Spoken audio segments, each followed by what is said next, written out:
लानत करू नका आणि व्यसनाच्या स्वाधीन होऊ नका.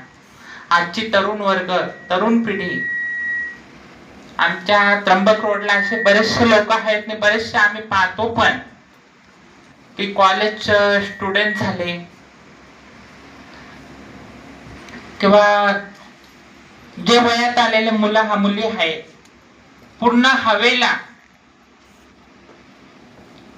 पानटपरीवर म्हण नका, ते काय वाईन शॉप वगैरे असते तिथं म्हण नका, अहो रस्त्यावर सिगरेट पिताय, रस्त्यावर दारूचे बॉटल घेऊन उभे राहताय. हे आपल्या आई वडिलांचे संस्कार आहे. माझी फक्त कळकळीची एकच विनंती आहे की व्यसन मुक्ती व्हा, व्यसनाच्या स्वाधीन होऊ नका. अरे पहिले तरी 80 वर्ष 100 वर्ष जगत होते आणि तेच आई वडील मुलाला खांदा देत आहे. ही आपल्या भारताची परिस्थिती झालेली आहे. म्हणून मी कळकळीची विनंती करते, काय बाबाची सेवा करा, व्यसनाच्या स्वाधीन होऊ नका. आणि जे आमच्या सरांनी की जे आम्हाला आज व्यासपीठावर बोलवलं, पुरस्कार तर आम्ही बरेचसे घेतले, पण आज खरंच मन खूप प्रसन्न झालंय. सरांना धन्यवाद देते.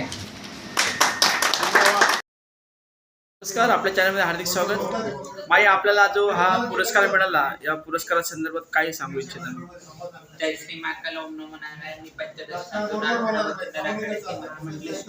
पूजा माई नंदगिरी, वार्ता लावणारे डॉक्टर पूजा माई नंदगिरी व आज जो मानस डॉक्टर आम्हाला पुरस्कार भेटला, या संदर्भात सांगायचं म्हटलं तर आम्ही परिश्रम जेवढे केलेले आहेत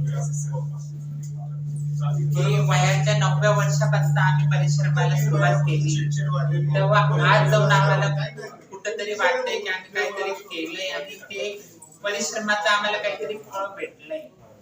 जगदंबाने, आमचे महाकालने, आमच्या महाकालीने, आमच्या महाललिताने, आमच्या बहुचरा माताने आम्हाला सगळं काही दिल्यासारखं वाटतंय.